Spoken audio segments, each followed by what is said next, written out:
Professor Singh, this is Prime Minister Modi has, broken his silence after Trump's remarks, saying that he fully reciprocates the sentiment. How do you really interpret the timing and tone of this response?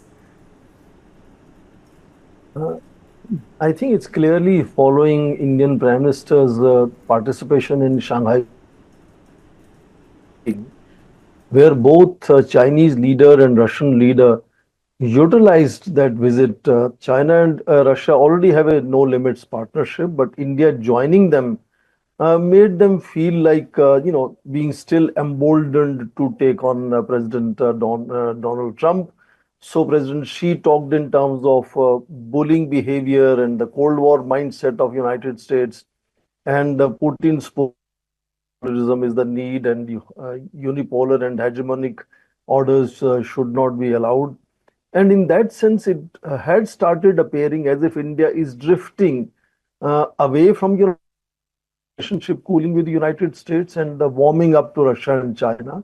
And the strategic autonomy of India, which is the central axis of foreign policy, needed India to balance that relationship. And remember, President Trump has never ever made any negative personal remark on Indian Prime Minister. It's always been on India. And now, when particularly asked a question about his tweet about losing India to darkest China, he responded in this fashion that Indian Prime Minister is great Prime Minister. We have a special relationship. Trade talks are going on and so on. And I think India fully, immediately utilized that opportunity to respond in a formal manner all the way from Prime Minister himself. All responses so far has largely been from the spokesperson of Ministry of External Affairs. And even he, on Donald Trump's tweet about having lost India to dark China, was simply that he has no comments to make.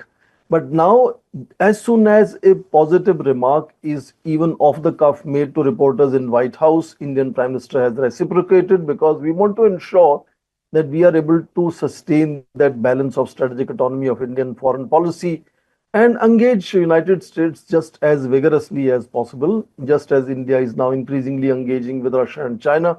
So I think India's strategic autonomy demanded that. But let me quickly put the last one point.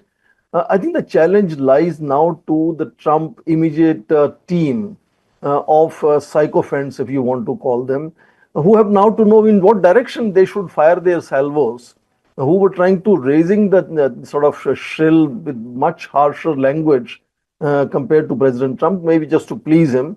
So, sometimes they take time to understand that maybe there is a change of tone as far as President is concerned.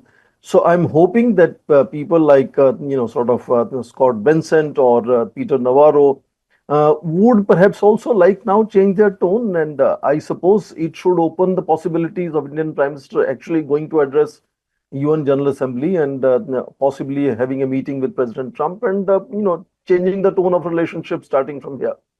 The Minister has already, clarified on that front. He will not be attending the UNGA. Instead, the External Affairs Minister S. Jaishankar would be attending it. All right, Professor, you mentioned balance in India's foreign policy. In the context of Trump's remarks and Modi's response, what does that balance look like in practical terms?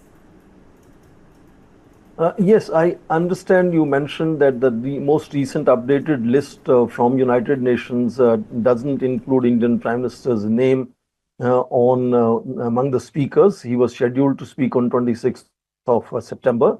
But given this bigger change in the relationship, if this tweet of Indian Prime Minister and President Trump is supposed to introduce in the bilateral relationship, Prime Minister can always decide to change his program and still go ahead. And I think it's a very significant relationship with the United States.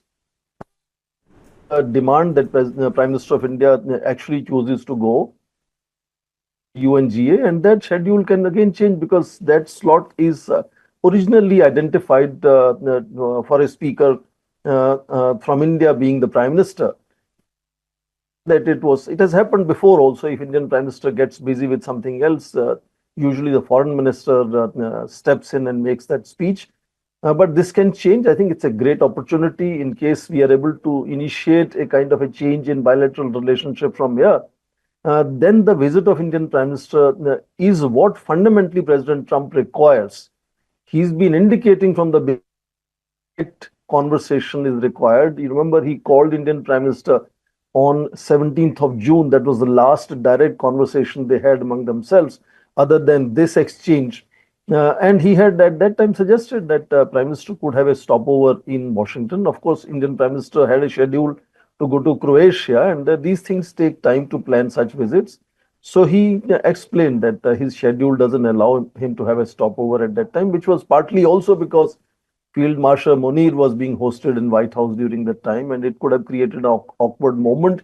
So I think President Trump has made more than clear repeatedly that he would like to have a direct conversation with Prime Minister Modi to resolve issues and irritants which may Yes, he exist also in tried reaching out to finalizing. the Prime Minister personally, but the Prime Minister Yes. chose not to respond at that time. But, sir, coming back to the point that you were making about balance in India's foreign policy and about Trump's remarks and Prime Minister's response, what does that balance really mean on the ground, sir?